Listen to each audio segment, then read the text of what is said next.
All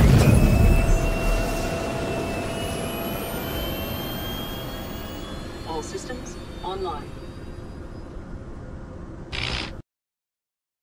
Salut à tous, c'est Schneider et on se retrouve pour un récap de la semaine plutôt court sur Star Citizen. Première question du Calling All Devs pour vous savez qui, avec le nouveau système de dégâts de la prochaine mise à jour, est-ce qu'on aura une solution pour réduire l'usure des composants ou au moins voir combien de temps il leur reste à vivre? Alors on aura bien une indication en pourcentage du niveau d'intégrité d'un composant, mais par contre, d'ici à ce que les fonctionnalités de réparation arrivent durant l'année prochaine, on ne sait pas comment on pourra réparer nos composants d'ici là. Deuxième question, est-ce que les mécaniques d'amarrage arriveront en même temps que le P52 Merlin et le P72 Archimède qui sont censés s'amarrer à un Constellation? Non, ça arrivera plus tard à cause du Hull C. Pour rappel, le Hull C est un énorme vaisseau de transport qui ne pourra pas se poser et qui devra donc s'amarrer à une station dans l'espace. Et du coup, l'amarrage de vaisseaux sur une station sera développé en premier et l'amarrage de vaisseau à vaisseau comme le Merlin avec le Constellation arrivera après. Troisième question pour Chris Campbell, qu'est-ce qui les empêche de mettre des phares plus puissants sur les vaisseaux?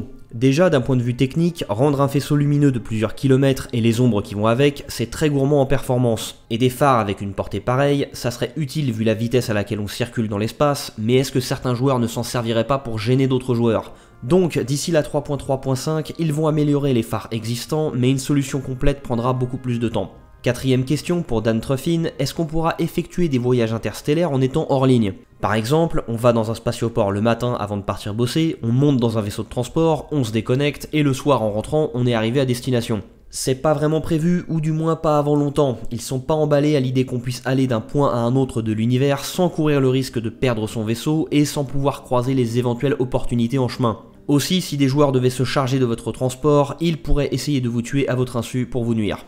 Le lore post de mardi était la retranscription d'un podcast d'un voyageur surnommé Old Jagger. On n'a rien appris sur le jeu, mais un peu sur le lore. Sur la troisième planète du système Charon, Old Jagger a été impliqué dans un des conflits qui ravagent la planète depuis quelques siècles.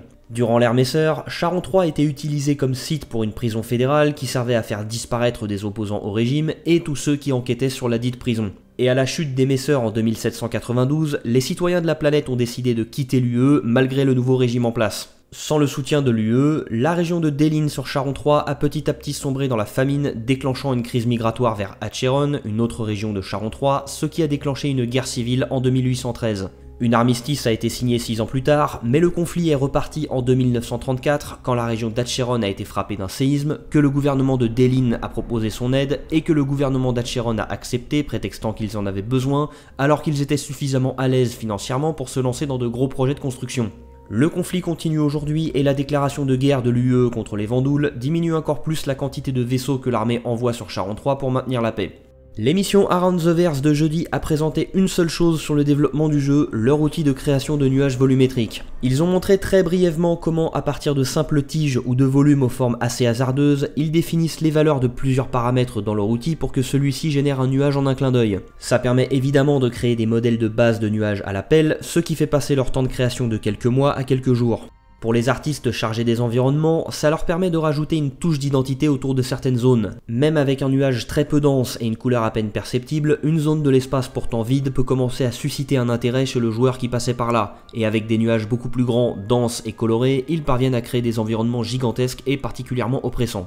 Vendredi, l'émission Reverse the Verse accueillait Yann Leland et Luan Vettoretti pour nous parler de la création de leur ville, et c'était un DLC de la présentation de la CitizenCon sans trop de nouvelles informations. Concernant les habitations des joueurs sur leur ville, pour l'instant, ils en ont fait que 3 variantes avec des changements de disposition des meubles, des changements de lumière et un niveau de saleté et de désordre plus ou moins prononcé. Même si la plupart des chambres d'Hurston seront peu chaleureuses et insalubres pour refléter le niveau de vie des employés d'Hurston Dynamics. Ils comptent en faire plus, mais ils en sont encore au stade où ils créent de nouveaux assets et effectuent des refontes des chambres déjà faites. Concernant la tour d'Hurston qui constituera son quartier d'affaires, il compte rendre une bonne partie de l'intérieur visitable et on devrait bien y constater la différence d'architecture avec le reste de la ville pour souligner la différence de traitement entre les salariés et les partenaires commerciaux d'Hurston Dynamics.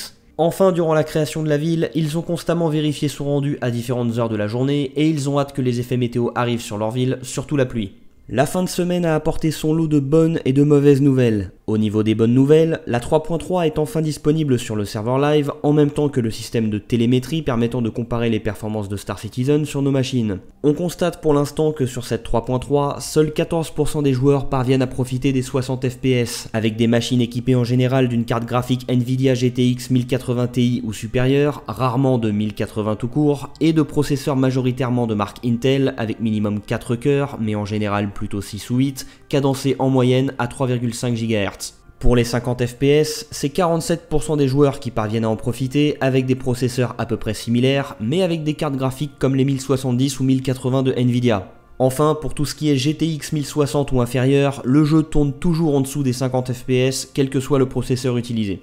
Durant la Round the Verse, Chris Roberts a annoncé que la 3.3.5 allait arriver aussi vite que possible sur le PTU après la sortie de la 3.3 sur le live. Beaucoup ont cru que ça serait le même jour, mais Tyler Whitkin a confirmé sur Spectrum que non, mais que c'est une question de futur très proche. Par contre, elle est déjà en test auprès des Evocati pour une période de test allant pour l'instant jusqu'au 30 novembre. Évidemment, avec toutes ces dates qui se rapprochent autant de la fin de l'année, ils auront peu de temps pour travailler sur la 3.4 et donc, comme on pouvait s'en douter, une bonne partie de la 3.4 est donc reportée à la 3.5. ArcCorp, la refonte de la série 300, les personnages féminins jouables et malheureusement le nouveau modèle de vol. David Colson s'est expliqué là-dessus sur Spectrum, le nouveau modèle de vol c'est des milliers de lignes de code dans des milliers de fichiers et intégrer tout ça dans la 3.4, non seulement ça aurait déstabilisé le jeu et ça aurait donné de mauvais résultats puisque c'est pas tout à fait fini.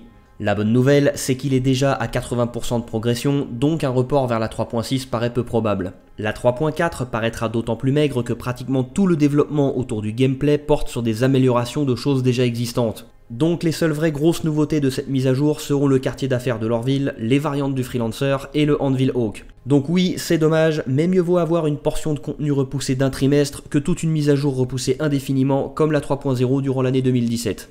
C'est la fin de cette vidéo et j'espère qu'elle vous a plu, j'espère que vous vous amuserez bien sur cette 3.3, je vous dis à dimanche prochain et d'ici là portez-vous bien citoyens.